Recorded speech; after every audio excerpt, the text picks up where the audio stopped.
Eu vou pegar uma cadeira e botar aqui pra vocês.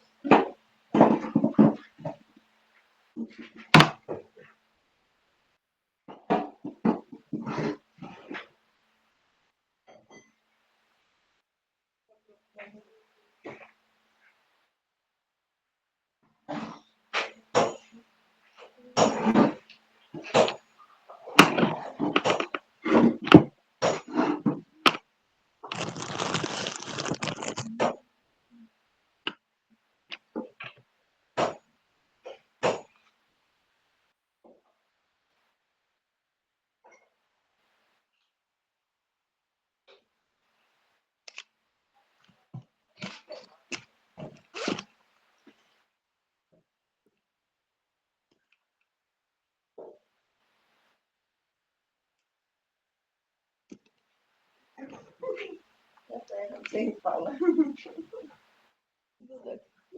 Calma, espera. E Davi, tá dormindo? Tá, fica aqui. Ah, meu Deus. Vocês trabalham.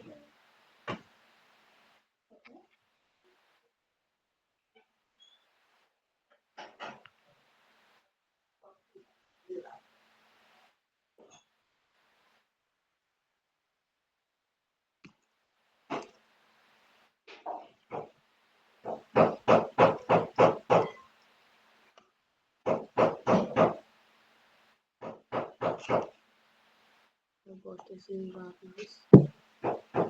Esse aqui tá cheio de frizz. De frizz. Ele tá tendo que ir.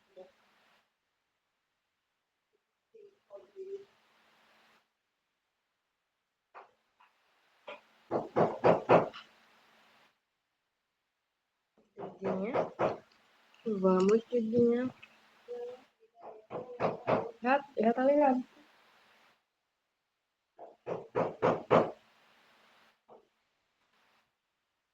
A bichinha de jato, bichinha.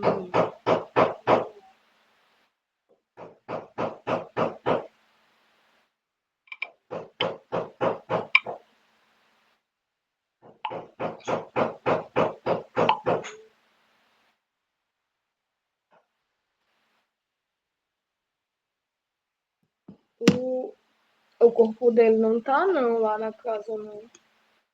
Parou lá pra tá. Não, tá. Tá na funerária lá mesmo, não tem? Que ajeita o corpo dele. É porque fica assim. Hum. Fazer ficar muito. A casa fica assombrada. Deixa eu lá ele. Pai do Senhor, meninas. Pai do Senhor. Deus abençoe a vida de vocês. Vamos estar começando aqui. Primeiro, deixa eu abaixar aqui o volume do celular. Beleza, vamos estar orando, né? Pra gente começar nossa aula. Amém. Senhor, meu Deus, meu Pai, entramos em Tua presença para Te glorificar, Te exaltar. Foi mais uma oportunidade, Senhor, de estar aqui com as Tuas filhas, estudando a Tua palavra, aprendendo mais de Ti. Eu peço que o Senhor abençoe, Senhor Deus, a vida de cada uma das Tuas filhas que estão aqui, Deus, para estudar a Tua palavra, que vão assistir depois. Fala conosco, Senhor Jesus, através da Tua palavra, queremos aprender mais de Ti. Abençoe a nossa vida. É o que te pedimos, te louvamos e já te agradecemos. Amém. Amém. Então, meninas, hoje vamos estar aqui iniciando o livro de Marcos, né? Eu tenho bastante conteúdo aqui para passar para vocês. Na verdade, é mais videozinho, tá? Eu separei uns vídeos interessantes, só que aí eu não sei se eu passo tudo hoje ou se eu vou soltando na semana, sabe? Mas eles são bem curtinhos, não são tipo longos, não. Aí eu acho que dá pra gente assistir aqui. E é bom que já fica gravado, né? Aí as meninas, quando assistir depois, né?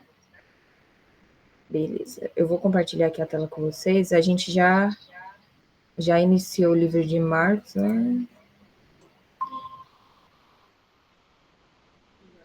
Pronto.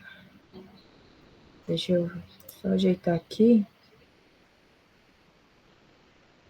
Esse é o mais longo, esse é 9 minutos, aí os outros é só 5 minutos cada um, tá bom? Deixa eu anotar aqui.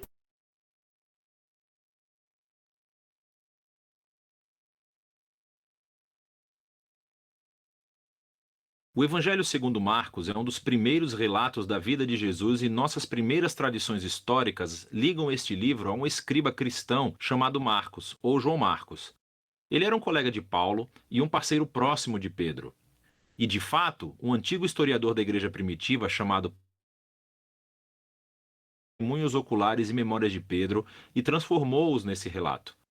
Mas Marcos não juntou as peças aleatoriamente. Ele compôs essa história de Jesus com muito cuidado. No primeiro verso do livro, Marcos faz essa afirmação sobre Jesus.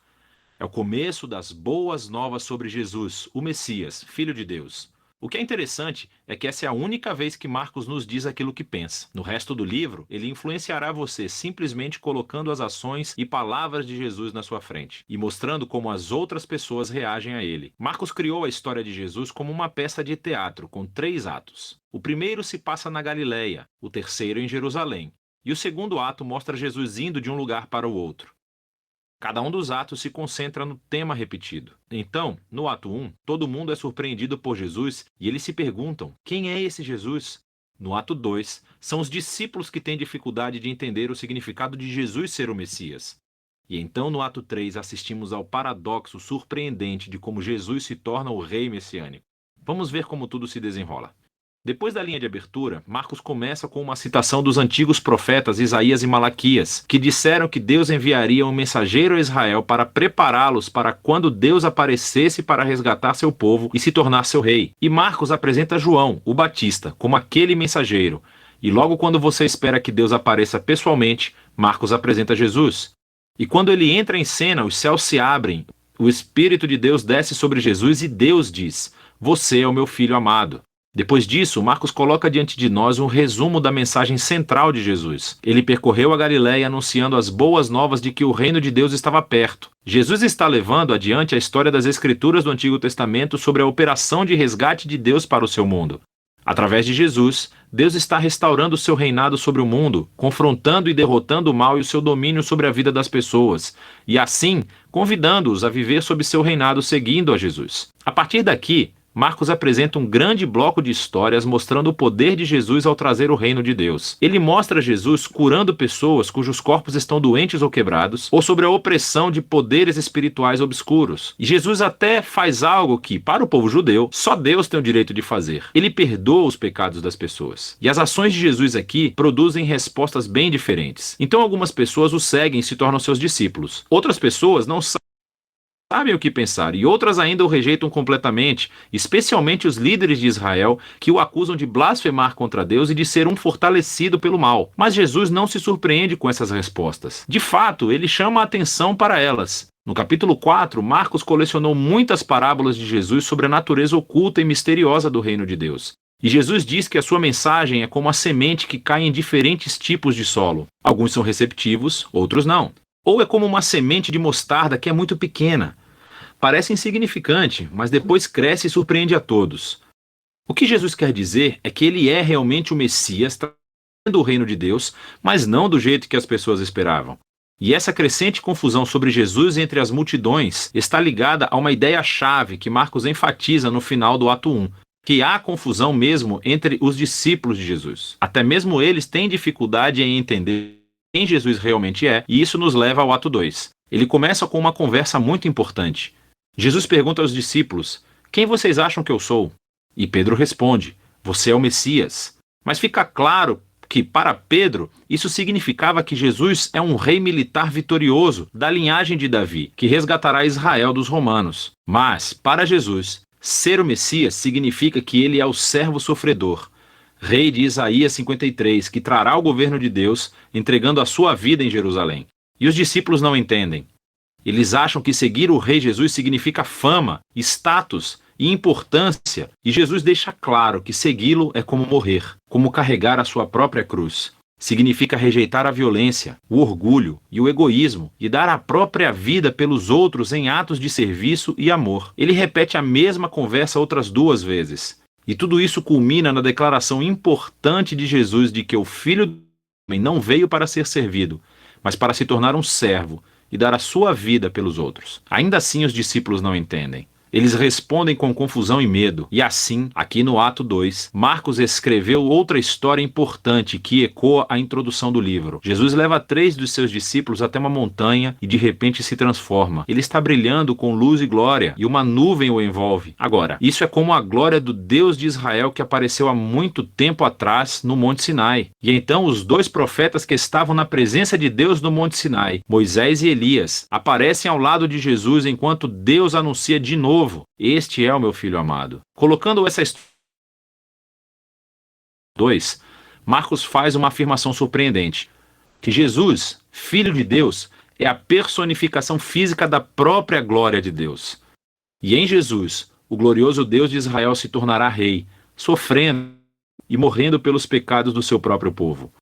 É uma afirmação intrigante, que confunde e assusta os discípulos quando eles saem da montanha, o que nos leva ao ato 3. Jesus faz uma entrada real e pública em Jerusalém para a Páscoa. As pessoas o chamam de Messias. Então ele entra no pátio do templo e afirma sua autoridade real, expulsando os ladrões e bandidos e interrompendo o sistema sacrificial. Isso inicia uma semana inteira de Jesus debatendo e confrontando os líderes de Israel, condenando sua hipocrisia. E eles decidem traçar um plano para matá-lo. E Jesus avisa aos seus discípulos. Ele prevê que Jerusalém e seu templo serão destruídos dentro de uma geração. E os seus discípulos serão perseguidos como ele, até que ele retorne um dia para trazer o reino de Deus por todo o mundo.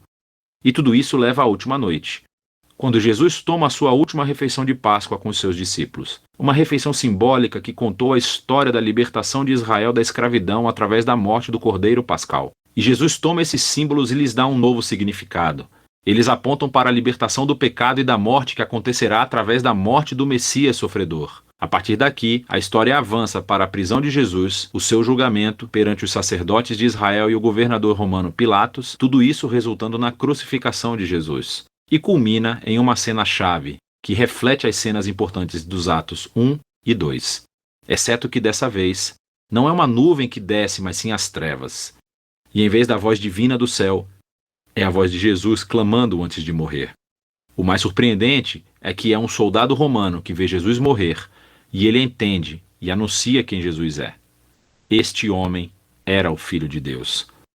Ele é a primeira pessoa na história a reconhecer a afirmação chocante sobre a identidade de Jesus, que é o Filho crucificado de Deus, que é o Messias, Jesus de Nazaré, que morreu pelos seus amigos e pelos seus inimigos. Depois disso, o corpo de Jesus é colocado em um túmulo, e no primeiro dia da semana, 2 mulheres do seu grupo de discípulos vão ao sepulcro e descobrem que o túmulo. E um homem angelical informa que Jesus não está aqui, que ele ressuscitou dos mortos. E então ele ordena que eles sigam e contem a boa nova de que Jesus está vivo para os outros discípulos, que ele os encontrará de volta na Galileia. As mulheres ficam muito assustadas. Marcos diz que elas fugiram do túmulo aterrorizadas, sem contar a ninguém, pois estavam com medo. E é assim que o livro termina, com os discípulos de Jesus mostrando o mesmo tipo de medo e confusão que concluíram os Atos 2 e 1. Agora, se você olhar a Bíblia, verá que o Evangelho de Marcos tem mais coisas no seu final, em que Jesus aparece e fala com seus discípulos. Mas há também uma nota dizendo que este final não faz parte do livro original. E isso só é encontrado em manuscritos posteriores, menos confiáveis. É possível que o final original tenha se perdido, ou que Marcos realmente nunca tenha terminado de escrever seu relato. Mas é mais provável que esse final abrupto seja intencional. Toda a história se concentrou na afirmação chocante que intrigou os discípulos de Jesus do começo ao fim, que esse Jesus sofrido, crucificado e ressuscitado é o Messias, o Filho de Deus, que o amor de Deus e o reino invertido foram revelados quando Jesus morreu pelos pecados do mundo. E assim, essa história termina sem final e força você, o leitor, a lidar com essa afirmação muito estranha e escandalosa sobre Jesus. E você, vai fugir como os discípulos? Ou você vai reconhecer Jesus como seu rei e contar as boas novas? E só você pode responder a essa pergunta. E é disso que trata o Evangelho de Marcos. Então, meninas, finalizando aqui o nosso vídeo, né? Esse vídeo é um panorama do livro completo de Marcos, né? A gente iniciou agora na última semana o capítulo 1 e 2. Acho que vocês já conseguiram notar uma diferença, né, com o livro de Mateus, mas a gente vai estar comentando um pouco mais para frente. Os vídeos que eu vou passar agora são... Primeiro vai ser o Evangelho de Marcos de novo, tá? Mas é um pouco diferente desse vídeo, ele é mais curtinho. E os outros 3 vídeos vão falar sobre os 3 temas importantes desse livro de Marcos e vai trazer, assim, uma compreensão melhor para a gente, porque ele vai estar sempre falando sobre o Evangelho do Reino, o Filho do Homem e o Messias. Então, eu acho que é importante a gente saber, né, o que significa esses 3 pontos. Então, por isso que eu vou estar passando esse vídeo. Deixa eu compartilhar aqui com vocês de novo. Eu gosto demais desse videozinho do livro de Marcos. É muito importante. Peraí, não, compartilhei errado. Cadê aqui? Evangelho. É esse. Beleza. Esse aqui é um pouquinho diferente. O Evangelho de Marcos é um livro na Bíblia sobre a vida de Jesus. E a tradição antiga mais confiável nos diz que ele foi escrito por um homem chamado João Marcos. Marcos não simplesmente juntou um monte de histórias aleatórias sobre Jesus. Ele projetou esse livro para abordar algumas questões muito específicas sobre se Jesus era ou não o Messias. Espere um pouco. Muitas pessoas como eu não estão muito familiarizadas com esse termo. Então, o Messias era uma figura de um rei, também chamado Filho de Deus, que Israel esperava que viesse e estabelecesse um reino aqui na Terra. Por Roma, e muitos judeus esperavam que o Messias viesse e derrubasse os romanos para governar como rei. Mas Jesus não derrotou os romanos. Na verdade, ele foi morto por eles. E isso nos leva às mesmas questões que Marcos está tentando abordar nesse livro. Na primeira metade do livro, ele foca em quem Jesus é. Ele é realmente o Messias? Já na segunda metade, ele fala de como Jesus se tornou o rei messiânico. E aqui na metade do livro, há uma história crucial que une as duas partes. E Jesus responde a essas duas perguntas. Certo, então vamos falar sobre a primeira parte do livro, sobre quem Jesus é. Marcos deixa suas crenças sobre Jesus muito claras já na primeira linha do livro. O início das boas novas sobre Jesus, o Messias, o Filho de Deus. Uma das próximas histórias é sobre Jesus sendo batizado. E a voz de Deus anuncia dos céus: "Esse é o meu filho." Então fica muito claro que a história está apresentando Jesus como o Messias. Sim, mas à medida que você vai lendo essa primeira parte do livro de Marcos, você nota que algo muito interessante começa a acontecer. Jesus começa a curar muitas pessoas e constantemente pede que elas mantenham segredo sobre quem ele é. Isso acontece muitas vezes no relato de Marcos, e é muito estranho.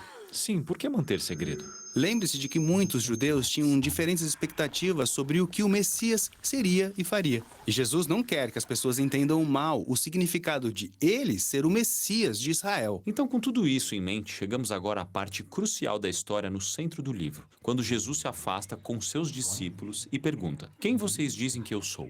E Pedro diz o que todos estão dizendo: "Você é o Messias, o Filho de Deus." Então algo novo acontece, porque Jesus começa a explicar a eles como ele vai se tornar o rei messiânico, mas não é o que eles esperavam. Ele diz que vai sofrer, morrer e governar, tornando-se um servo. Ou, em suas palavras, o Filho do Homem não veio para ser servido, mas sim para servir e dar a sua vida como resgate de muitos.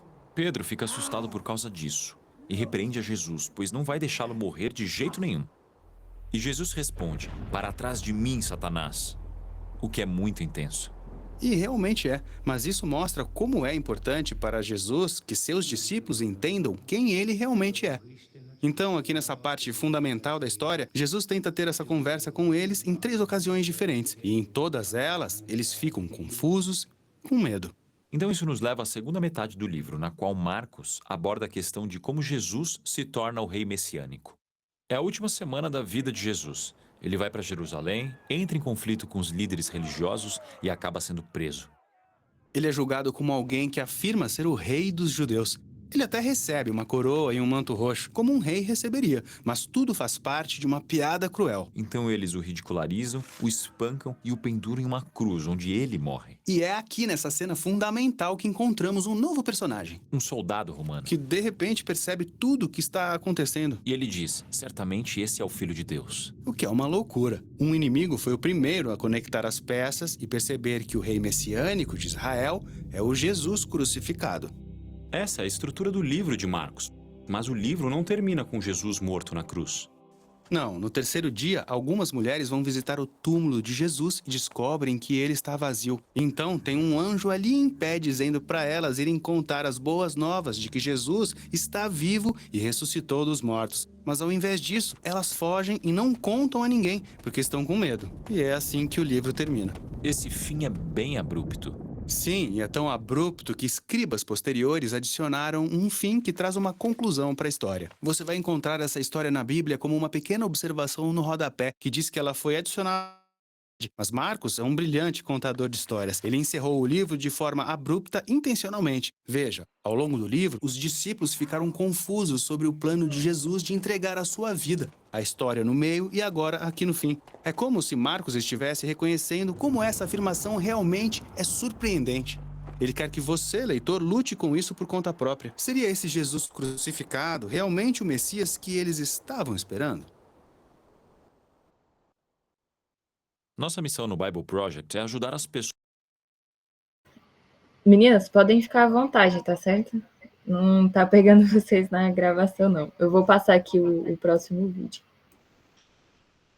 Deixa eu ver aqui, o Evangelho do Reino.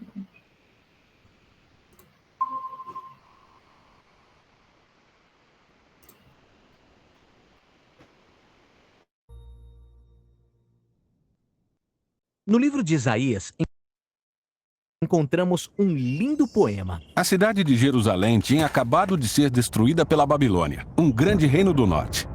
E muitos judeus foram exilados, mas alguns permaneceram na cidade. E eles estão se perguntando, o que foi que aconteceu? Será que Deus nos abandonou? Certo, porque Jerusalém deveria ser a cidade onde Deus reinaria sobre o mundo para trazer paz e... Isaías disse que a destruição de Jerusalém era uma bagunça causada pelos próprios israelitas. Eles se afastaram do seu Deus e se corromperam, por isso sua cidade e templo foram destruídos. É, tudo perdido. Mas o poema continua. Há um vigia nas muralhas da cidade que vê um mensageiro nas colinas. Ele corre para a cidade, corre e grita, boas notícias! E Isaías diz, quão belos nas montanhas são os pés daqueles que trazem boas notícias.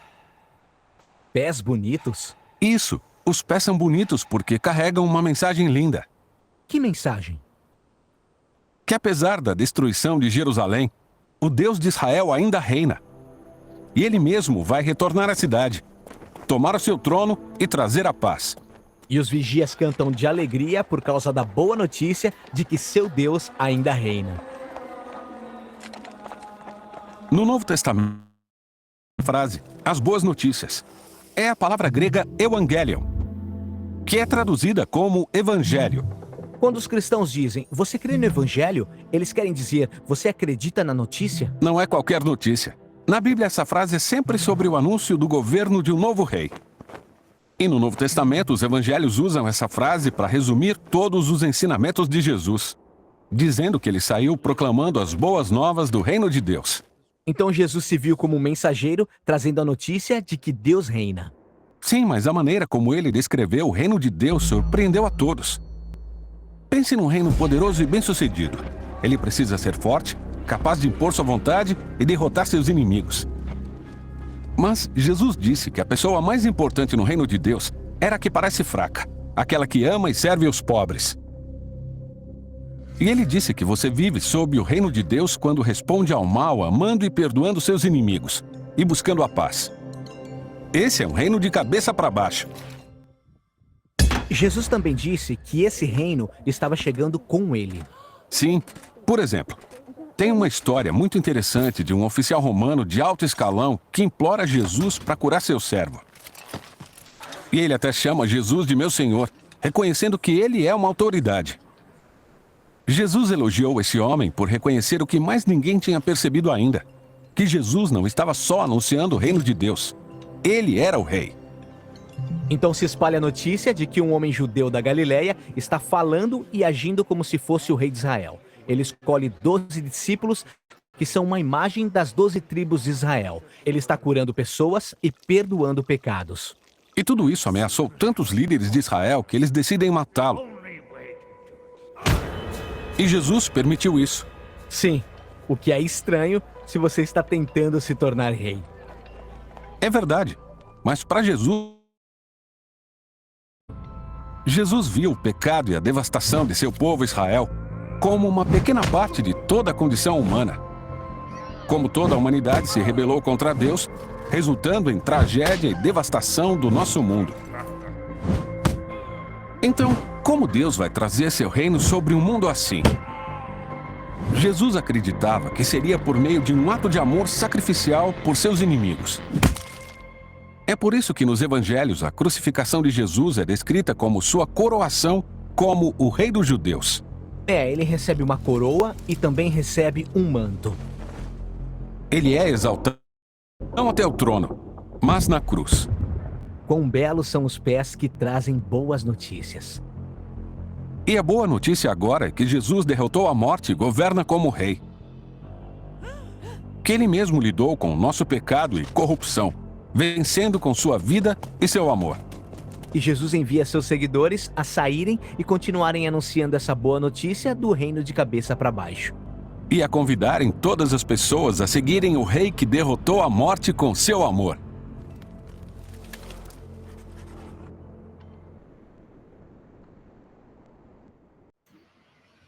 Beleza.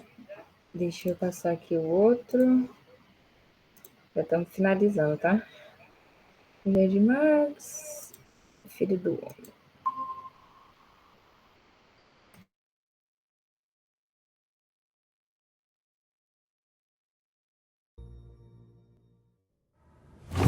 Lendo o Novo Testamento, você vai perceber que o título mais comum usado para descrever Jesus é o Cristo, ou seja, o Messias. Mas, surpreendentemente, Jesus quase nunca se descreve assim. Em vez disso, ele se chama de Filho do Homem. Filho do homem? O que isso significa? Bem, a frase vem de um capítulo importante no livro de Daniel, no Antigo Testamento. Daniel era um prisioneiro de guerra israelita forçado a viver no Império da Babilônia e trabalhar para o rei orgulhoso e violento que destruiu seu lar. Isso parece horrível. Enquanto vivia e trabalhava na Babilônia, Daniel teve um sonho profético maluco. Você está preparado para ouvir? Estou pronto. Ele viu 4 bestas rastejando para fora de um mar escuro, animais híbridos assustadores que pareciam monstros. E a 4ª besta é uma mutação tão estranha que não dá para comparar a nada. E ela é violenta, deixando um rastro de morte e destruição. Mas o que isso significa? Bem, Daniel ouve que as bestas simbolizam reis violentos e orgulhosos, e seus impérios. Ah, como que o escravizava. Sim, e essas criaturas podem parecer aleatórias para você, mas estão desenvolvendo um tema bíblico importante. Como os humanos são essas criaturas capazes de fazer um bem maravilhoso e um mal terrível. E podemos nos comportar como animais. Certo? Veja as primeiras páginas da Bíblia. Deus cria as bestas do campo e também os seres humanos, todos a partir do pó. Depois, os humanos são separados e recebem a tarefa de reinarem como a imagem de Deus. Então os humanos são como animais, mas chamados para se tornar muito mais. Eles devem representar Deus na terra, governando em nome dele como reis e rainhas. Mas depois os humanos são enganados por uma besta que diz que eles podem ser mais do que apenas parceiros de Deus. Eles poderiam governar o mundo do seu jeito, o que parece bom para eles. Mas Deus sabe que isso vai ser um desastre. Então ele expulsa os humanos para o território das bestas. A parceria está perdida. Mas Deus faz uma promessa de que um dia nascerá um humano que não vai ceder à besta, ao mesmo tempo em que será ferido por ela. Certo. Então, na sequência da história, ficamos esperando por esse humano. Mas, em vez disso, encontramos pessoas que agem como bestas. Como na história seguinte sobre Caim, que teve inveja e raiva do seu irmão Abel. Deus avisa Caim que ele está diante de um impulso bestial chamado pecado, um mal sombrio que consome humanos. Mas Deus diz que Caim pode dominar a besta se quiser. Mas ele não domina a besta. Ele deixa que o impulso o devore e se torna uma besta. Depois disso, os filhos de Caim espalham a violência deles e ela leva à fundação de uma civilização inteira conhecida pelo seu orgulho bestial, a cidade da Babilônia. Certo, Babilônia. Então, avançando na história, aí é onde Daniel está escravizado tendo esse sonho bizarro. Isso, agora veja o que acontece em seguida no sonho de Daniel. Ele vê a sala do trono de Deus, onde há um tribunal, e Deus condena a besta à destruição. Isso é ótimo. Então, Daniel vê que, na verdade, tem mais de um trono divino. Certo, o trono que a humanidade deixou para trás. E não teve nenhum humano que conseguiu vencer a besta e governar junto com Deus até agora. Daniel vê uma figura chamada Filho do Homem, o que significa um humano. Ele viaja em uma nuvem até a presença de Deus e então se assenta no trono divino para reinar. A parceria está renovada. Sim, e mais. Toda a humanidade adora e serve esse Filho do Homem junto com Deus. Adora? Então esse não é um humano comum, é como um humano Deus. Exatamente. Então agora você pode ver porque Jesus, quando entrou em cena séculos depois, escolheu para si esse título, o Filho do Homem. Ele estava afirmando ser aquele verdadeiro humano. Ele foi tentado a tomar o poder do jeito da besta. Mas, diferente de todos antes dele, Jesus resistiu ao impulso. Então, saiu por aí expulsando a besta da vida das pessoas. E ele ensinava as pessoas a dominarem a besta ao invés de serem dominadas por ela. Certo. Mas como podemos dominar a besta? Bem, Jesus fez isso entregando sua vida. Espere, dominar a besta morrendo? Sim. Quando Jesus estava em um tribunal humano e foi condenado à morte, ele disse: de agora em diante, vocês verão o Filho do Homem sentado do lado direito de Deus e descendo nas nuvens. Mas esse é o momento em que ele está prestes a morrer. Isso. De uma perspectiva, a cruz parece um dispositivo bestial de tortura. Mas Jesus a via como seu trono. Nesse trono, ele expôs a natureza sub-humana do nosso mal, deixando-o agir. Então, ele venceu com a sua vida e amor divinos. A execução de Jesus foi a sua exaltação. Então, Jesus é o primeiro humano a vencer a besta. E por isso pode ser parceiro de Deus no governo do mundo. Então agora Jesus está chamando à existência uma nova humanidade que pode vencer a besta da mesma forma paradoxal. Dominar a besta morrendo.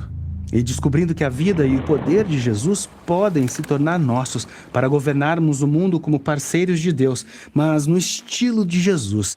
No poder do serviço, humildade e amor sacrificial.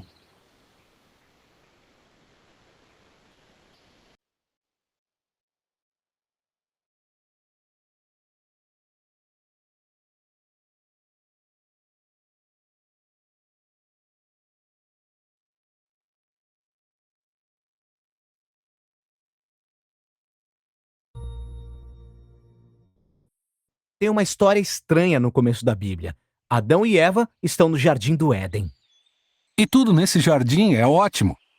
Exatamente como deveria ser. Exceto, tem uma única árvore da qual Deus disse para eles não comerem, porque é perigosa e vai matá-los. É só isso? Evite o fruto da árvore e tudo bem? Sim, parece simples. Mas nesse jardim tem uma serpente. E ela conta uma outra história. Ela fala que você não vai morrer se comer dessa árvore. Na verdade, vai se tornar como Deus. Adão e Eva acreditam na serpente e comem o fruto.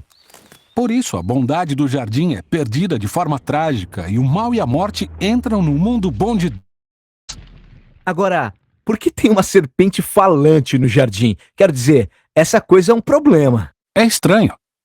E para piorar, a Bíblia não diz o porquê nem como essa coisa chegou lá.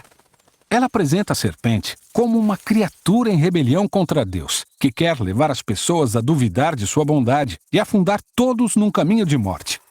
Então, essa serpente é a fonte do mal que continua presente em nosso mundo e nas vidas até hoje. Mas existe esperança, porque nessa parte da história, Deus faz uma promessa para Adão e Eva. A promessa é que um homem virá, no futuro, um filho de Eva, e ele vai esmagar a cabeça da serpente e destruir o mal totalmente. Só que, durante essa batalha, a serpente vai machucar o calcanhar dele. Então, é uma destruição mútua? Sim, é uma promessa muito estranha, mas bonita. E ela fica pendente, até o próximo momento-chave da história, quando Deus separa um homem chamado Abraão. Ele diz que, por meio da família dele, a bondade e a bênção serão restauradas para todas as nações do mundo. E quando seguimos essa família, chegamos a um dos bisnetos de Abraão, chamado Judá. Ele recebe a promessa de que um dos seus descendentes vai ser rei, e o mundo inteiro vai seguir esse rei. Ele vai trazer paz e harmonia. Vai ter muita comida, vinho, leite e plantações. E vai ser incrível. O primeiro rei descendente de Judá que nós encontramos é o rei Davi. Ele é um herói. Talvez ele esmague a serpente.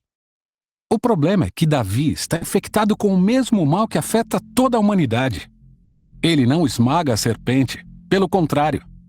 Mesmo assim, Deus faz uma promessa a Davi de que esse rei, no fim das contas, seria um dos seus descendentes. Continuando a história, vemos que cada geração dos seus filhos, um a um, não parecem qualificados para a tarefa. Eles cedem à serpente, eles escolhem o mal, vão atrás do dinheiro, sexo, poder e seguem outros deuses. As coisas ficam tão ruins que eles afundam a nação de Israel. E o terrível império da Babilônia os leva embora. E agora não existem mais reis para cumprir a promessa. Parece que o plano inteiro está perdido. Mas durante esses tempos ruins existia um grupo de homens esquisitos, chamados profetas. Eles continuam falando desse rei que viria e lembrando da promessa de que ele iria derrotar o mal e restaurar o jardim. E um profeta específico, Isaías, falou mais sobre por que esse rei seria picado. Isaías disse que o rei prometido recebe essa ferida por causa do mal da humanidade e que isso o mata. Mas de repente ele volta. E Isaías diz que porque sofreu essa ferida, ele pode se tornar a fonte de cura para todos. Mas o Antigo Testamento termina e o rei esmagador de serpente de quem todo mundo falou nunca aparece. Por isso, quando o Novo Testamento começa, ele apresenta Jesus de Nazaré não como um homem qualquer, mas como quem veio cumprir as promessas antigas. A gente aprendeu que ele é descendente de Davi, Judá e Abraão. Ele anda por Israel anunciando que a bondade do reino de Deus está aqui, agora, e começa confrontando os efeitos do mal nas pessoas, curando e perdoando seus pecados e maldade. Muitas pessoas agora estão acreditando que esse, de fato, é o rei prometido. Mas Jesus começa a dizer aos seus seguidores mais próximos que ele vai se tornar rei e trazer paz sofrendo o efeito do mal da humanidade nele mesmo. A mordida fatal da serpente. Isso. Então parece que a serpente ganha. E a história seria uma tragédia, exceto pelo que acontece depois. Jesus ressuscita dos mortos. E então, agora Jesus tem todo o poder sobre o mal e a morte. Todo o resto do Novo Testamento faz essa afirmação de que o poder de Jesus sobre o mal e a morte agora está disponível para confrontar os efeitos do mal nas nossas vidas. Mas mesmo assim, a morte e o mal ainda são um problema real no mundo. Por isso, a história da Bíblia termina descrevendo o dia no futuro, quando Jesus volta e termina o trabalho. Ele destrói a serpente de uma vez por todas e restaura a bondade do jardim aqui na terra.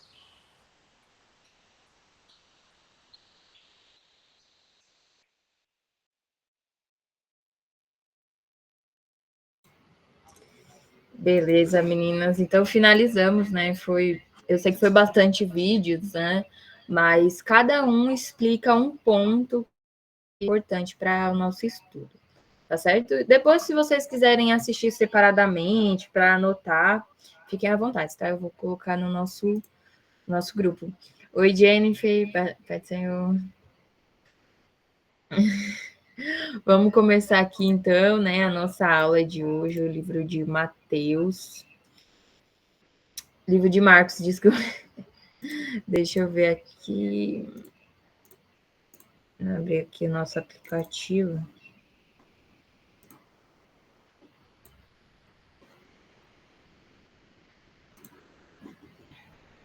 Vou compartilhar aqui a tela com vocês.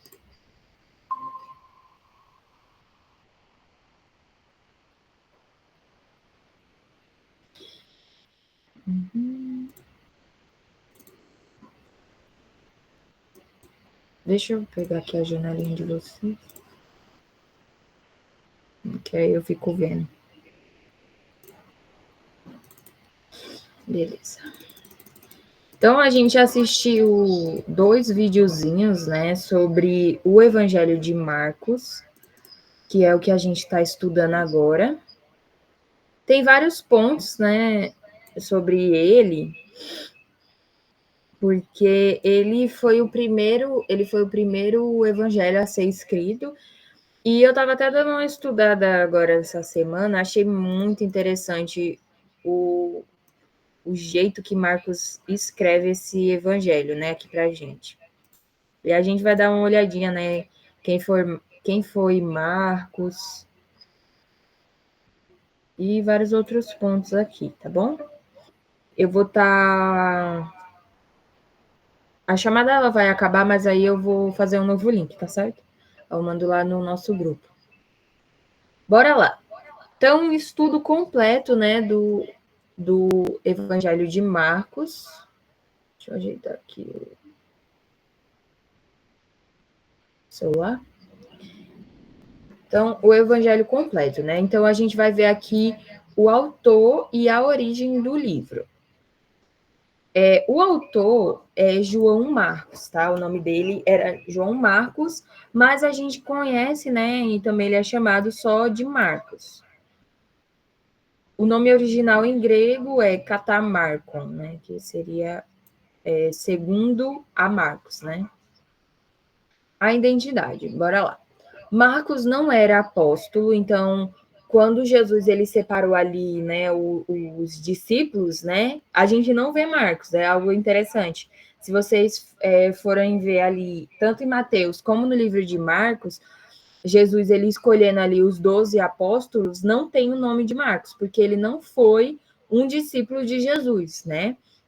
Ele foi um discípulo e auxiliar dos apóstolos. Então, assim, Jesus ele separa ali Pedro, Tiago, João, vários discípulos, né? Só que não tem o Marcos. Mas, quando a gente vai ver ali no livro de Atos, a gente vai ver que Marcos, na verdade, ele era um auxiliar dos apóstolos, né? E isso é até interessante, que a gente vai ver aqui, ó, no livro de Atos 12 e 12. Né? Então, ele era filho de uma mulher chamada Maria, cuja casa era ponto de encontro dos cristãos. Então, olha que interessante. Né? Então, o Marcos, né, ele era filho dessa mulher chamada Maria, e a casa deles era um ponto de encontro ali dos outros cristãos. Né? A gente consegue ver isso aqui, ó, no livro de Atos, capítulo 12, o verso 12. Vamos dar uma lida, né? Para até trazer um contexto aqui para a gente. Então, a gente vê aqui no livro de Atos 12, 12. Diz assim, ó. Percebendo isso, ele se dirigiu à casa de Maria, mãe de João, também chamado Marcos, onde muita gente se havia reunido e estava orando. Então, olha aí que interessante, né? Então, Marcos, né, a casa da mãe de Marcos era um ponto de encontro para os cristãos. Então, e também a gente consegue ver aqui o nome dele, né, João Marcos. Eu achei muito interessante esse ponto aqui para nós. Ele era sobrinho de Barnabé, né? Barnabé, ele era um dos amigos de Paulo ali. A gente também vai conseguir ver aonde? Em Colossenses, capítulo 4, verso 10. Bora dar uma lida, né? Achei também interessante esse ponto aqui, onde ele era sobrinho, né, de Barnabé, porque a gente sempre vai ver Paulo falando sobre Barnabé, mas às vezes a gente não entende muito bem, né? Mas aí a gente trazendo esse contexto de que Marcos era sobrinho de Barnabé, é até interessante, né? Então fala assim, ó. Aristarco, meu companheiro de prisão, envia-lhe saudação, bem como Marcos, primo de Barnabé. Vocês receberam instruções a respeito de Marcos, e se ele for visitá-los, recebam-no. Né? Então a gente consegue ver, né, que ele era primo de Barnabé, né, aqui pela palavra de Deus. Então, viajou com Paulo e Barnabé na primeira viagem missionária, né, em Atos, capítulo 13, verso 5. ele viajou, né, com Paulo e Barnabé. A gente consegue ver isso. A gente vai ver isso mais um pouco mais na frente, né, quando a gente estudar o livro de Atos. Mas é bom a gente trazer esse contexto porque vocês vão ver, né, o nomezinho dele, aí vocês vão, olha Marcos aí, né? E é interessante saber que ele escreveu o primeiro evangelho. Então, aqui no livro de Atos, capítulo 5, capítulo 13, verso 5, diz assim, ó. Chegando em Salamita, proclamavam a palavra de Deus nas sinagogas. João estava com eles como auxiliar. Então, quem era esse João? Era o próprio Marcos, né? O João Marcos. Não era o João que escreveu o Evangelho de João.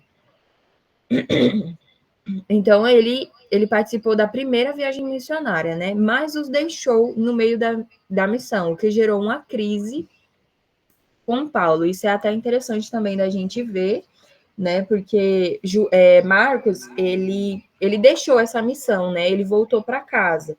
E isso gerou meio que um atrito ali entre ele e Paulo. A gente vai ver um pouquinho melhor ali na frente. Mas aqui para o nosso contexto, Atos capítulo 15, do verso 36 ao 9, vai dizer assim, ó. Algum tempo depois, Paulo disse a Barnabé: voltemos para visitar os irmãos em todas as cidades onde pregamos a palavra do Senhor, para ver como estão indo. Barnabé queria levar João, também chamado Marcos, mas Paulo não achava prudente levá-lo, pois ele abandonou na Panfilha, não permanecera com eles no trabalho. Tiveram um desentendimento tão sério que se separaram. Barnabé, levando consigo Marcos, navegou para Chipre, mas Paulo escolheu Silas e partiu, encomendado pelos irmãos à graça do Senhor.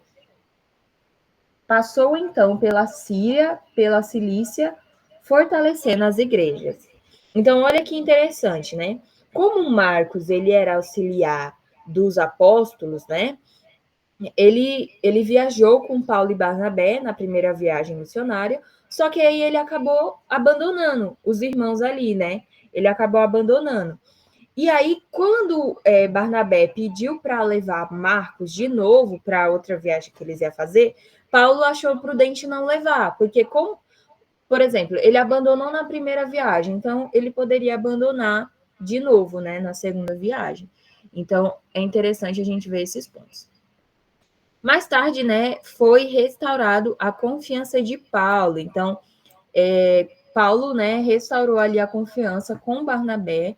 A gente consegue ver no livro de 2 a Timóteo, né? Cadê aqui? 2 Timóteo, a gente consegue ver que Paulo, ele chama Marcos, né? Então, Marcos, ele é conhecido na Bíblia, né? A gente já está vendo que Marcos, ele é bem conhecido, participa de vários momentos ali. E então, a gente consegue ver isso, ó, 2 Timóteo 4:11. Diz assim, ó. Só Lucas está comigo, traga Marcos com você, porque ele me é útil para o ministério. Então, olha só, Paulo chamando, né, novamente Marcos aí para estar com ele. E também se tornou um companheiro fiel de Pedro. Olha aí, o apóstolo Pedro, né? Então, ele se tornou um companheiro ali do nosso apóstolo Pedro, né? Interessante. E isso a gente consegue ver aqui, ó, 1 Pedro, capítulo 5, verso 13. Vai dizer assim, ó. Aquele que está em Babilônia, também eleita, envia-lhe saudações. E também Marcos, meu filho, saudem uns aos outros com beijo santo amor. Com beijo de santo amor, né? Então, olha só que interessante. Pedro chama Marcos de filho, né? Meu filho. Então, olha que interessante. Então, a gente já conheceu muito, né? Sobre o Marcos, né? Que escreveu o primeiro evangelho. A gente já conseguiu ver bastante aqui sobre ele. Então, passando aqui, ele não era um apóstolo, né? Ele foi um auxiliar dos apóstolos. Ele era filho de uma mulher chamada Maria, e a igreja funcionava ali na casa deles, né? Ele era ele era primo de Barnabé, tá? Aqui é um errinho, aqui colocou sobrinho, mas na verdade ele era primo de Barnabé. Então, ele também viajou com Paulo e Barnabé na primeira viagem missionária. E também ele teve uma crisezinha ali com Paulo, né? Ali em Atos, né? Numa segunda viagem que eles iam fazer. Mas depois ele foi restaurado, né? A confiança, e ele se tornou um companheiro fiel do nosso apóstolo Pedro, né? A gente conseguiu ver isso aí sobre Marcos. Então, Marcos escreveu tudo o que ouviu diretamente do apóstolo Paulo. Olha aí. Então, o que aconteceu? Marcos escreveu o evangelho ouvindo o que Pedro falou, né? Então, Pedro contava as histórias do que tinha acontecido e Marcos escrevia, né? Ele agiu como intérprete de Pedro, organizando os ensinamentos com fidelidade. Então, olha que importante. Então, o apóstolo Pedro, né, que participou ali diretamente do ministério de Jesus, estava ali desde o começo, contou as histórias para Marcos, e Marcos escreveu ali, né, o evangelho. Agora, vamos continuar aqui. Deixa eu ver, já está terminando aqui a nossa aula? Deixa eu ver aqui quantos minutos faltam. Faltam 5 minutos, né? Então, dá para a gente ver aqui, pelo menos o tempo. Bora lá. Então, a data e o contexto que Marcos escreveu esse evangelho, tá? Então, ele foi escrito 55 anos a 65 anos depois de Cristo, né? Eu vou desenhar aqui uma linha histórica para vocês entenderem, tá? Eu vou até pegar outra corzinha aqui para a gente ver. Ó, tem uma linha, né, aqui, e aí o que acontece? Tem uma divisão aqui no meio. Aqui foi antes de Cristo, né? Antes de Cristo. Deixa eu desenhar aqui. Foi antes de Cristo. Então, é AC. Antes de Cristo. E aqui depois de Cristo, né? Depois de Cristo. Jesus, ele nasceu, então foi nessa época aqui. Então, ele viveu 33 anos, né? Então, já conta 33 anos aqui. Você que tá bem feinha essa letra, meu Deus do céu. 33. Pronto. 33 anos aqui. E aí, Marcos escreveu, ó, 55 anos. Então, foi uns aninhos aqui na frente. E Marcos escreveu aqui, ó, 55 anos. Né? Então, foi um evangelho muito recente, né? Depois da morte e ressurreição de Jesus. Depois de quantos anos? 20 anos, né? Acho que 20 anos mais ou menos, Marcos escreveu o evangelho. Então, olha aí como foi recente, né? Então, foi fatos bem próximos ali do Senhor Jesus. Então, provavelmente o local que Marcos escreveu esse evangelho foi Roma, tá? Provavelmente. E o contexto foi o quê? Perseguição de cristãos por Nero, né? Nero estava ali perseguindo os cristãos. Então, foi nessa situação que Marcos escreveu esse evangelho, né? Marcos escreve para fortalecer os crentes. Então, olha que importante essa missão de Marcos, né? Perseguidos, especialmente os gentios, não judeus. Então, Marcos escreveu esse evangelho nesse contexto, né? Os cristãos estavam sendo perseguidos. Mas quais os cristãos? Não foram judeus, né? Foram os gentios, então, que estavam sendo perseguidos. Então, Marcos escreve esse evangelho para eles. Olha que importante, né? A missão de Marcos. E a missão era o quê? Contar a história do nosso Senhor Jesus, né? Contar o que Jesus fez, quais foram as obras que o nosso Senhor Jesus ele fez, né? Então, meninas, eu vou estar finalizando essa aula aqui, tá? Eu vou criar outra e vou colocar o link lá no grupo, tá certo? Porque já está finalizando aqui.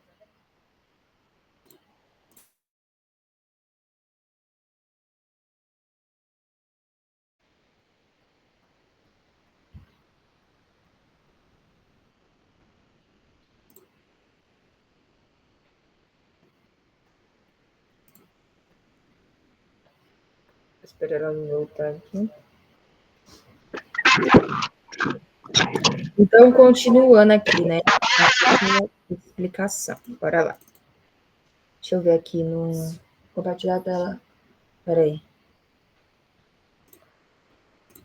Compartilhar aqui a tela com vocês.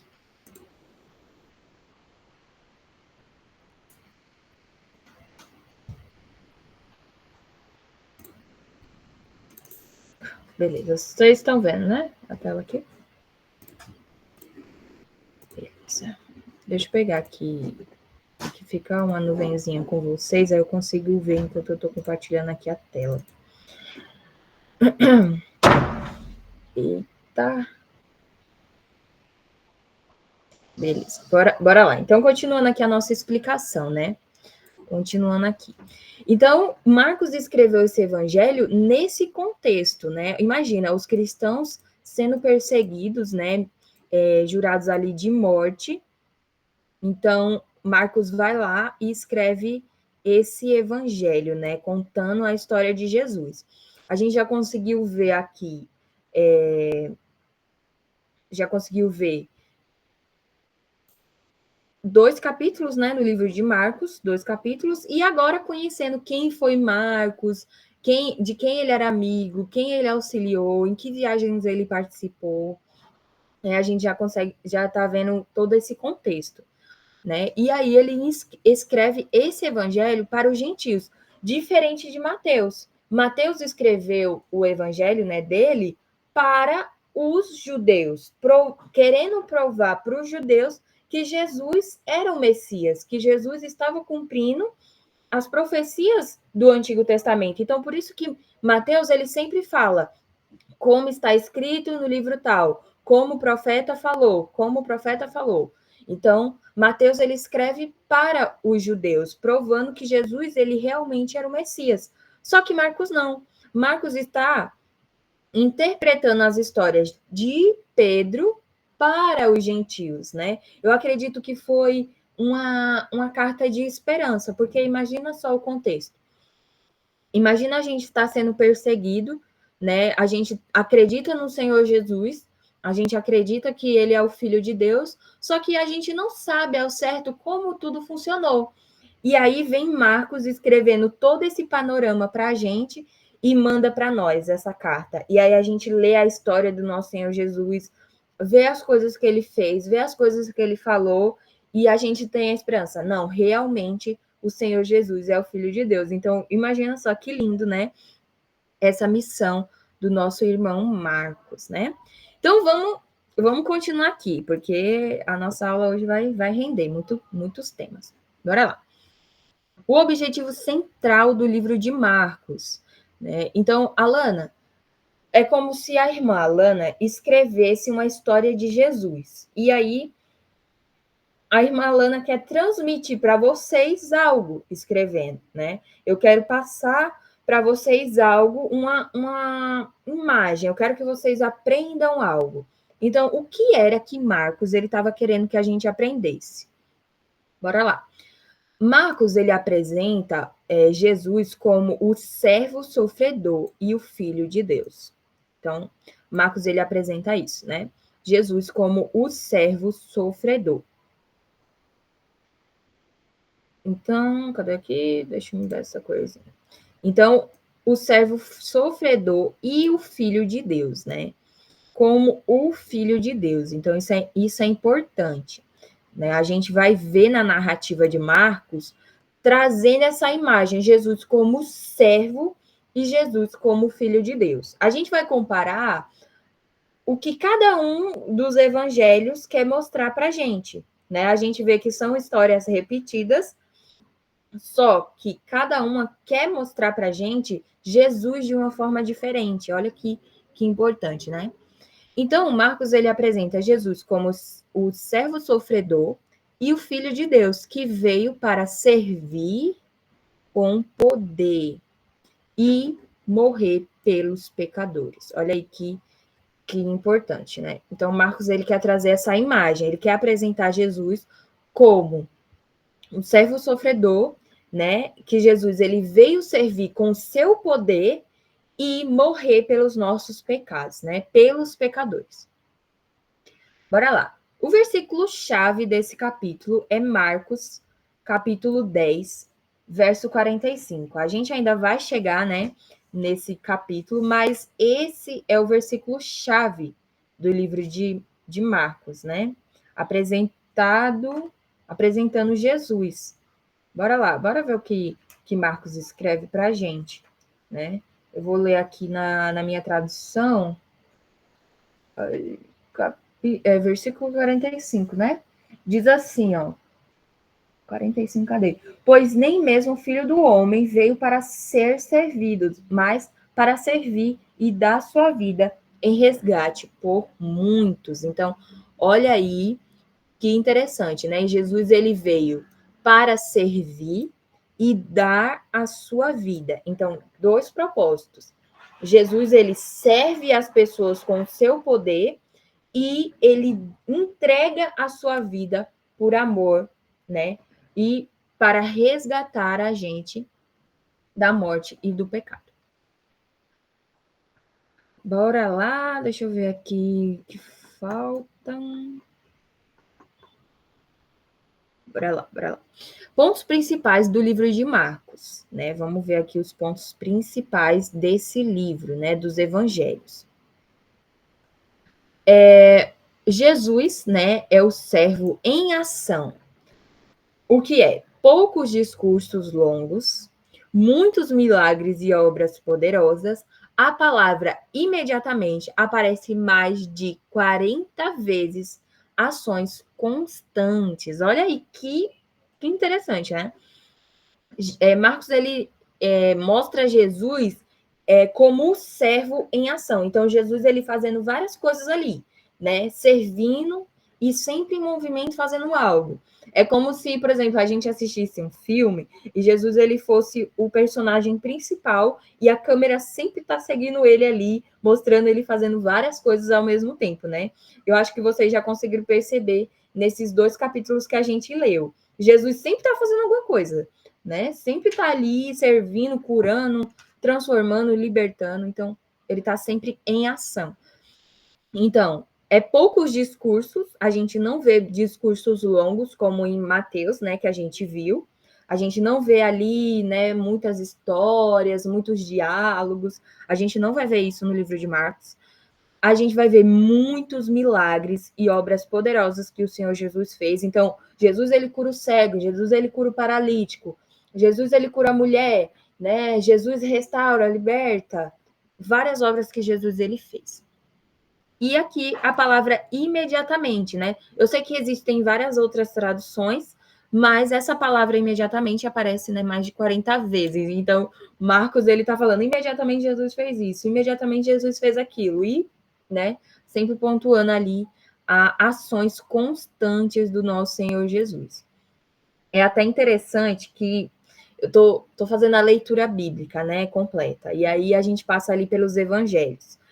É muito notória a diferença de cada um dos evangelhos. É muito, tipo, você consegue perceber quando você está lendo corrido a diferença. E Marcos, ele é o mais objetivo possível no seu evangelho, né? Ele quer mostrar Jesus e ele é muito objetivo nas histórias. Então, o segundo ponto aqui é a autoridade de Jesus, né? Então, Jesus cura, expulsa demônios, perdoa os pecados, controla a natureza e ressuscita os mortos. Então, essa autoridade de Jesus, Marcos deixa bem claro, né, para a gente no seu evangelho, né? Essa autoridade de Jesus em curar, expulsar demônios, perdoar pecados, controlar a natureza, que no caso seria andar sobre as águas, né, acalmar a tempestade e ressuscitar os mortos, né? A gente vê muito isso. Terceiro ponto. O discipulado, né, exige renúncia. Então, Marcos, ele traz... Deixa eu fechar aqui a janela. Eu acho que vai chover. A janela está aberta aqui. Então, Marcos, ele traz esse ponto sobre o discipulado, né? Jesus, ele mostrando como funciona o discipulado dele, né? As pessoas que são discipuladas por ele. Cadê? Então, então o discipulado, ele exige renúncia, né? Eu vou dar um exemplo aqui da renúncia.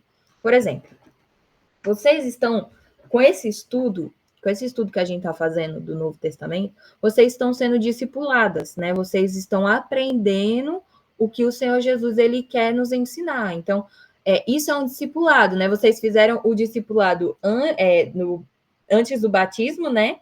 Para aprender o que significa o batismo, alguns temas importantes, e aí vocês se batizaram, e agora vocês são discípulas de Jesus. E aí, com essa leitura, vocês estão aprendendo as obras do Senhor Jesus. E isso é um discipulado, né? Só que o discipulado exige renúncia. Exige a gente renunciar à nossa natureza, né? Para aprender a se comportar como Jesus ele quer. E também o quê? Renunciar à nossa própria vida. Por exemplo, vocês estão tirando um tempo na semana para estudar a palavra de Deus. Isso daí exige renúncia da parte de vocês, né? Só o Senhor sabe o que vocês estão renunciando para estudar, para conhecer mais da palavra dele. Vocês poderiam estar mexendo no celular, né? Vocês poderiam estar mexendo no Instagram, TikTok, fazendo várias outras coisas. Vocês poderiam estar, mas vocês renunciam isso ou qualquer ação que vocês vão ter para aprender mais de Jesus. Então, o discipulado, ele exige essa renúncia.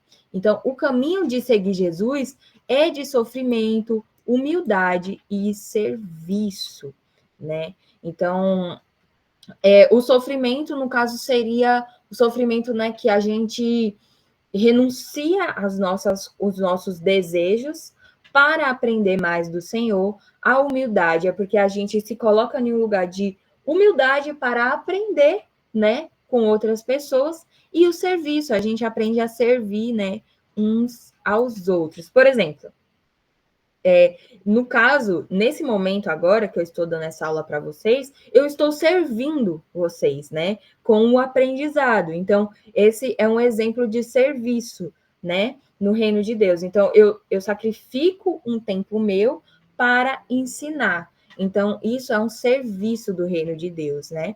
E vários outros serviços, né? Mas continuando aqui. O quarto ponto, foco na cruz, né? A paixão de Cristo ocupa um terço do livro. O livro de Marcos, ele tem 16 capítulos. E a paixão de Cristo ali, eu acho que ela começa... Deixa eu dar uma olhadinha aqui. Eu acho que é no capítulo 10, viu? Não, questão do divórcio. Entrada triunfal. Começa ali, ó, no capítulo 11. Então, de 16 capítulos, Marcos vai tirar 6 capítulos só para falar da morte e da ressurreição do nosso Senhor Jesus, né? Então, ele ocupa ali um terço do livro, né? O foco na cruz, porque ele veio para morrer, né? Isso é o central no evangelho, né? Jesus, ele veio para morrer pelos nossos pecados, mas não somente para morrer, ele veio para ressuscitar, né? Ele veio para ressuscitar e perdoar os nossos pecados. O quinto ponto, Jesus como Filho de Deus. Olha aí que importante. Então, Marcos, ele aponta, mostrando que Jesus, ele é o Filho de Deus. Aqui, isso é um ponto que eu ia comentar com vocês. Bora lá, Jesus como Filho de Deus, né? O primeiro versículo do livro de Marcos, capítulo 1, verso 1, olha o que ele fala. Princípio do Evangelho de Jesus Cristo, o Filho de Deus. Então, Marcos, ele aponta Jesus Cristo como o Filho de Deus e termina o Evangelho com a mesma afirmação. A afirmação de um homem, né, do centurião ali, com Jesus na cruz. Então, vamos lá. Marcos, capítulo 15, verso 39. Olha aí. Como a gente viu nos videozinhos, o último capítulo, né? O último capítulo do livro de Marcos que ele escreveu foi o capítulo 15. O capítulo 16 foi acrescentado por escribas, né? Outras pessoas, para ter um final ali, né? Razoável.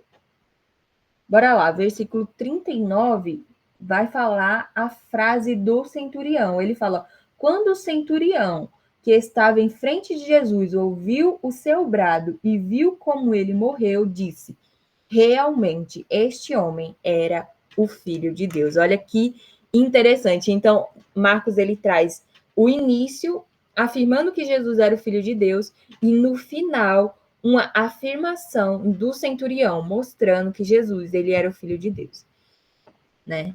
Então, interessante a gente ligar, né, esses dois pontos aqui.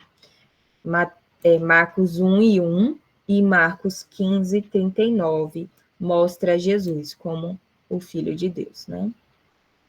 E agora a gente vai para as diferenças dos evangelhos, né? Olha aí que interessante. Vamos lá. Diferenças em relação aos outros evangelhos. Então, a gente está estudando aqui o livro de Marcos, a gente já estudou o de Mateus. Eu vou colocar aqui corzinhas diferentes para a gente identificar. Bora lá. Mateus, né? A gente estudou o livro de Mateus, o Evangelho de Mateus. Mateus, ele dá ênfase a quê? Ele quer mostrar o quê? Ele quer mostrar Jesus como rei e Messias. Então, na narrativa do livro de Mateus, ele quer mostrar Jesus como rei e como Messias. A gente viu isso várias vezes no livro de Mateus, né?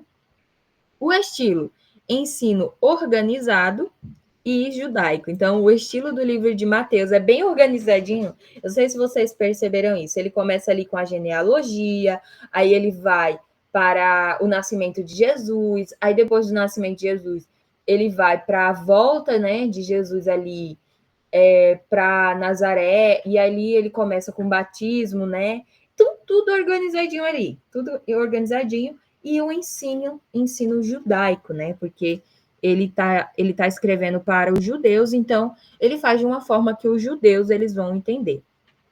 E aí, quem foi o destinatário do livro de Mateus?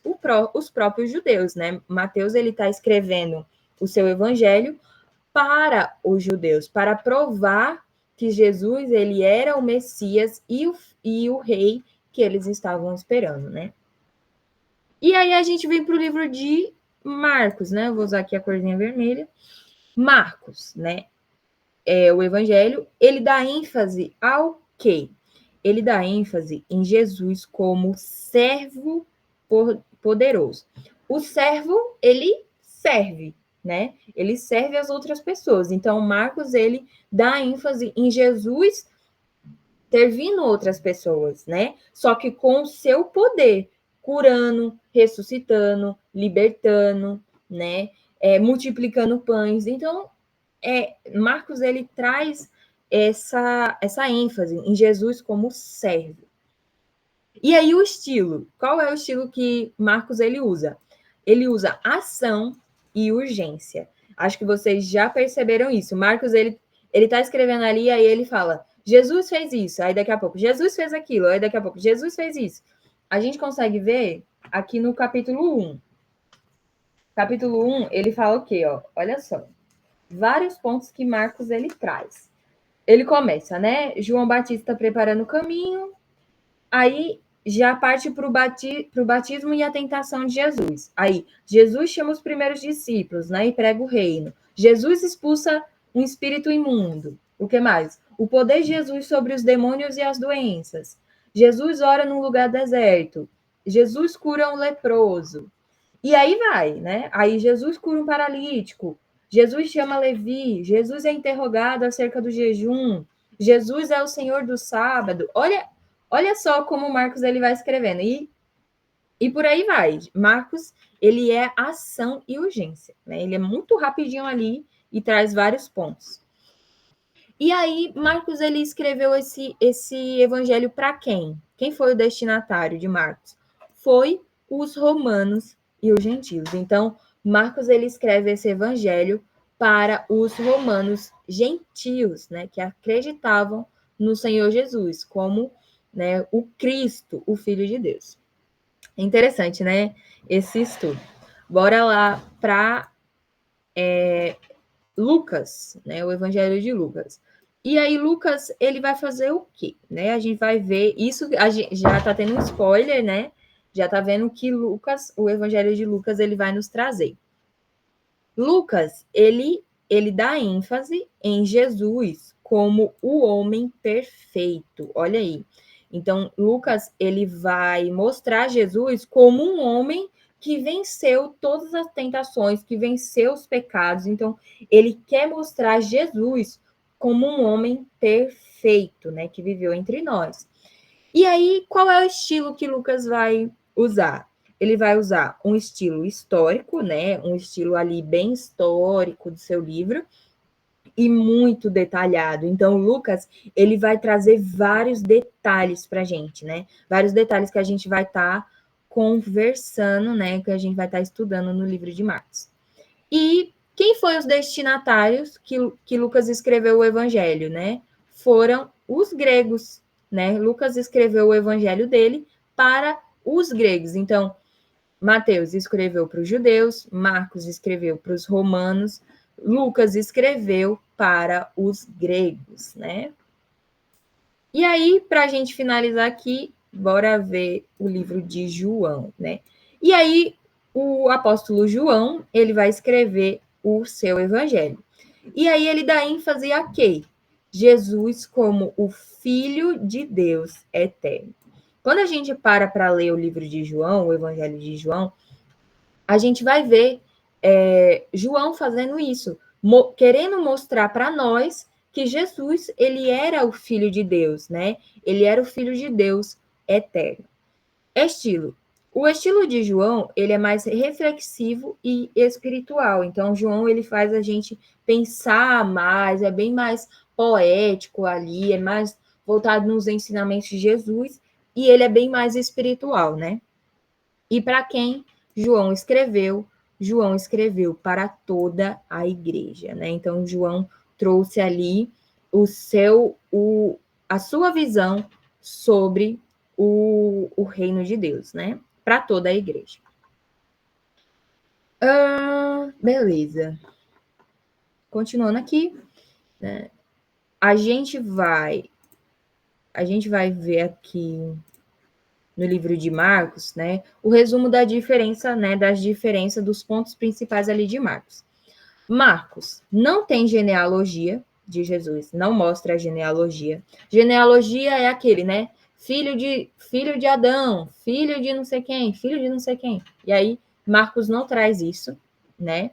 Não tem o nascimento de Jesus no livro de Marcos, não vai ter, ele não conta o nascimento de Jesus. Começa, né, o livro de Marcos começa direto no ministério de João Batista, ele já apresenta ali João Batista, né, e ele é mais breve, objetivo e cheio de ação. Então, a gente vê essa diferença aí no livro de Marcos. Bora agora para a divisão, né, estruturada do livro, para a gente já finalizar aqui. Sessões, né, Introdução e Autoridade, é o capítulo 1, tema Batismo e Começo do Ministério de Jesus. Seção 2, Ministério na Galileia, é do capítulo 1 ao 8, Ensinos, Curas e Sinais. Seção 3, Discipulado e Caminho da Cruz, é do capítulo 8 ao 10. Jesus começa a preparar os discípulos, então Jesus ele discipula os seus discípulos nesse capítulo aqui. Seção 4, Semana da Paixão, que é do capítulo 11 ao 15, entrada em Jerusalém até a crucificação. Então, Marcos ele traz esse panorama aí. E a seção 5, Ressurreição, que é no capítulo 16, né? Vitória sobre a morte. E aí agora a gente vai ver as particularidades do livro de Marcos, né? E as curiosidades. Marcos é o evangelho mais curto, né? Tem apenas 16 capítulos, é mais dinâmico, usa imediatamente, logo e sem demora o tempo todo. Marcos faz isso. Segredo messiânico, né? Muitas vezes Jesus ele manda não contar quem ele é. Então vocês vão ver aqui no livro de Marcos que muitas das vezes Jesus vai falar, não conta quem eu sou, não fala quem eu sou, tá? Ele faz isso, né, para que saibam até o tempo certo. Ele dá ênfase na cruz, metade do livro foca na última semana de Jesus, então é do capítulo 11 ao capítulo 16, né? Basicamente quase metade do livro. Marcos escreve para os gentios, né? Explica costumes judeus e traduz palavras aramaicas. Então, Marcos está sempre traduzindo ali as palavras, né, de judeus para os gregos, né? É gregos mesmo, né, que ele escreveu? Romanos. Ele sempre escreve ali, traduzindo para os romanos, né? Marcos aparece indiretamente, talvez, como o jovem que fugiu nu no Getsemane. Esse aqui é interessante da gente ver, viu? Capítulo 14 do livro de Marcos, versos 51 e 52. Cadê? Bora ver o que aconteceu. Fala assim, ó. Um jovem, vestido apenas com um lençol de linho, estava seguindo Jesus.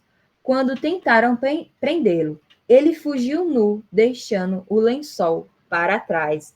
Então, talvez Marcos era esse jovem. Olha que interessante, né? Então, depois que prenderam Jesus, um jovem estava seguindo ali Jesus apenas com um lençol ali, né, amarrado nele. Só que aí, quando ele fugiu, ele deixou o lençol para trás e correu nu. E talvez, Marcos ele era esse jovem, tá? E o símbolo do livro de Marcos é o leão, né? Representa força, ação e realeza. Então, esse é o símbolo do livro de Marcos. E para a gente finalizar aqui, né, o nosso estudo, lições espirituais do livro de Marcos. A gente aprende, sirva com humildade, né, como Jesus que lavou os pés e deu a sua vida. Siga Jesus com prontidão, né? O chamado é urgente, então a gente deve seguir o Senhor.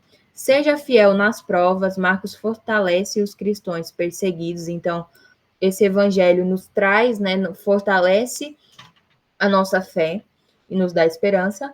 Caminhe com Jesus até a cruz, né? Não há glória sem renúncia. Então, a nossa cruz hoje é as nossas renúncias, né?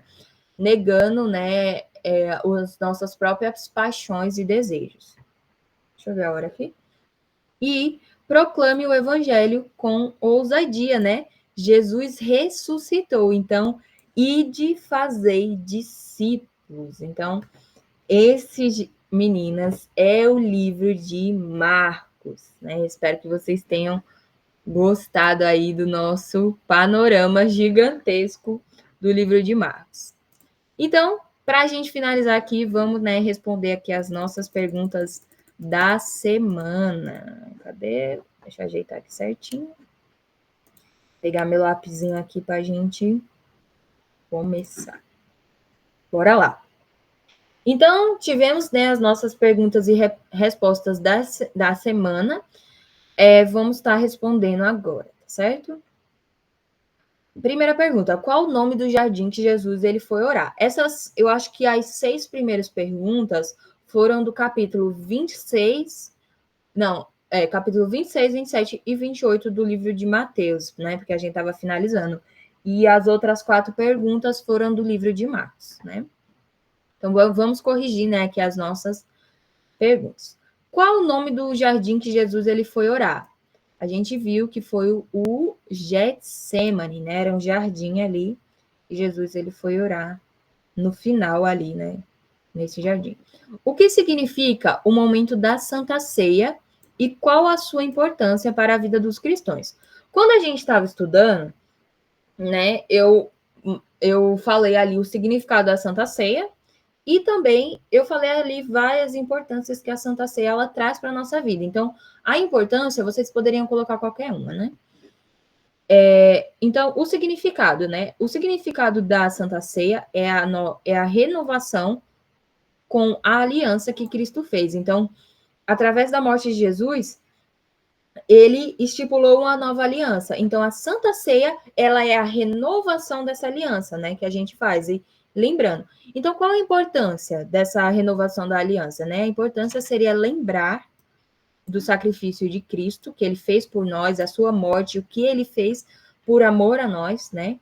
E também lembrar da nossa liberdade em Cristo e do seu amor eterno. Isso sempre tem que estar em nossa mente. Lembrar que através de Cristo somos livres, né, da lei do pecado, e também lembrar que o seu amor nos alcançou, né? Ele fez ali um plano, ele estipulou um plano eterno para nossas vidas. Então, essa é uma das importâncias da Santa Ceia. Se você colocou diferente, não tem problema, tá bom? Mas o significado seria a renovação com a aliança que Cristo fez. Bora lá.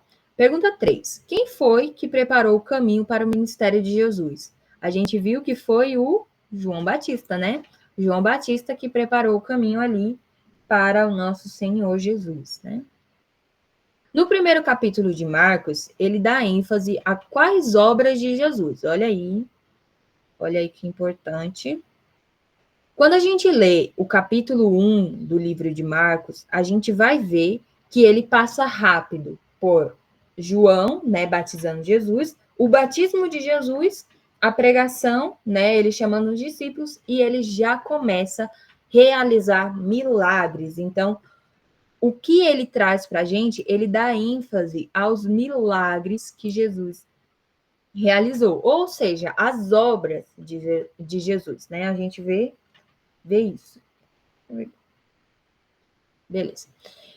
Qual dia da semana Jesus ressuscitou, né? Qual foi o dia da semana? Foi o primeiro dia da semana, né? Que foi o domingo. Então, certinho aí. Qual foi a missão que o Senhor Jesus nos deixou? A gente viu isso no final do livro de Mateus. Então, qual foi a missão que o Senhor Jesus nos deixou? Ide por todo o mundo e pregai o evangelho a toda criatura. Essa foi a missão e a comissão que Jesus ele gerou. Ele não só deixou para os apóstolos, ele deixou para nós. É uma missão eterna que todos os cristãos devem realizar, né? Pregar o evangelho a todas as criaturas. Qual foi o nome do prisioneiro que foi solto no lugar de Jesus, né? E que nos representa? Foi Barrabás, né? Barrabás, ele foi solto no lugar de Jesus, e Jesus foi crucificado no lugar de Barrabás, né? A gente viu isso no finalzinho do livro de Mateus. O que você aprendeu sobre o véu do templo ter se rasgado na morte de Jesus? Aqui, né, o ensinamento é individual, então, como eu trouxe ali um ensinamento coletivo, vocês poderiam colocar o que vocês aprenderam, né, com essa história, com os ensinamentos. E eu coloquei aqui, né? Hoje temos livre acesso ao Pai. E Jesus é o mediador entre os homens e Deus. Então, quando o véu do templo se rasgou ali, mostrou que hoje a gente tem livre acesso por meio de Jesus para conversar com Deus e para saber a vontade de Deus para a nossa vida, né? Então, o véu do templo ter se rasgado ali mostra que hoje a gente não precisa mais de um sacerdote, né, entrando ali nos santos dos santos para interceder por nós. Hoje nós somos sacerdotes e através de Jesus, que é o nosso sumo sacerdote, que é o maior sacerdote ali, ele nos faz a intermediação entre nós com Deus, né? Interessante esse ensinamento do véu ter se rasgado, né? Pergunta 9. Quem era Levi? A gente viu agora no comecinho do livro de Marcos, né? Ele fala que teve o chamado ali de Levi. E Levi quem era? Levi era Mateus, né? O publicano, onde a gente estudou, né, o livro de Mateus. E Mateus era chamado Levi também, que ele era o publicano, o cobrador de impostos, tá certo? Publicano e cobrador de impostos é a mesma coisa, tá bom? Só muda o nomezinho. Só que o publicano é mais resumido ali, né? Para a gente não ficar falando o cobrador de imposto. Então, a gente fala o publicano. E para a gente finalizar, meninas, o que Marcos tenta nos mostrar com o capítulo 2? O que é que Marcos ele tenta nos mostrar? Ontem a gente estava estudando e aí a gente viu várias ações de Jesus. E qual foi o tema principal que ele nos mostrou? Foi a autoridade de Jesus em diversas situações. Então, Jesus, ele cura, Jesus, ele liberta, a autoridade de Jesus sobre o jejum, e Jesus, né, sendo autoridade ali maior que o sábado, né? Então, Marcos, ele nos mostra a autoridade de Jesus em diversas situações. Então, meninas, essas foram as nossas perguntinhas da semana. Essa foi a nossa aula, né, de sábado. Que Deus abençoe a vida de cada uma de vocês. Obrigado por terem ficado até aqui. Eu espero que vocês tenham entendido. Caso a irmã Alana tenha falado muito rápido, desculpa aí, tá? Porque é muita coisa para falar e se a gente for, né, parar um tempinho ali, vai ficar falando muito. Mas também a gente pegou um tempo ali, né, no começo para passar os vídeos. E eu espero que vocês tenham entendido, né, nosso livro de Marcos. Vamos continuar estudando. Eu estou muito feliz com o empenho de todas vocês, tá certo? Continuem firmes, continuem se dedicando. Eu tenho certeza que vocês têm conhecido mais do nosso Senhor Jesus. Eu tenho certeza que a fé de vocês, né, tá ficando mais sólida a cada estudo. E isso é o mais importante, né? Quanto mais a gente lê, mais a gente quer aprender e mais a gente quer conhecer, não é mesmo? E aí eu vou estar deixando salvo a nossa aula, vou estar subindo ali no YouTube, caso vocês queiram assistir, né, outras vezes, tá bom? Que Deus abençoe a vida de vocês. Vamos estar orando para a gente finalizar, né? Finalizar a nossa semana de estudo. E a semana que vem já vão estar estudando mais, né? Na próxima semana eu já estou aí com vocês para a gente fazer o culto, né? Então, que Deus abençoe a vida de todos. Vamos estar orando?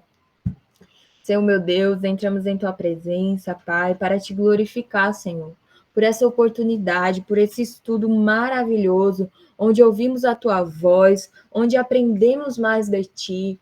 Ó Deus, eu Te agradeço pela vida das Tuas filhas, Pai, que têm se empenhado no estudo da Tua palavra, que têm, Senhor Deus, tido sede para conhecer mais de Ti, Senhor.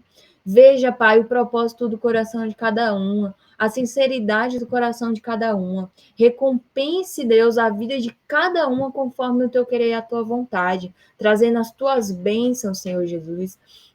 Que a fé delas continue sendo edificada, que elas continuem sendo fortalecidas por meio da tua palavra, Senhor Jesus. Continue nos usando, enche a nossa vida com o teu Espírito Santo, fale através de nós, Pai.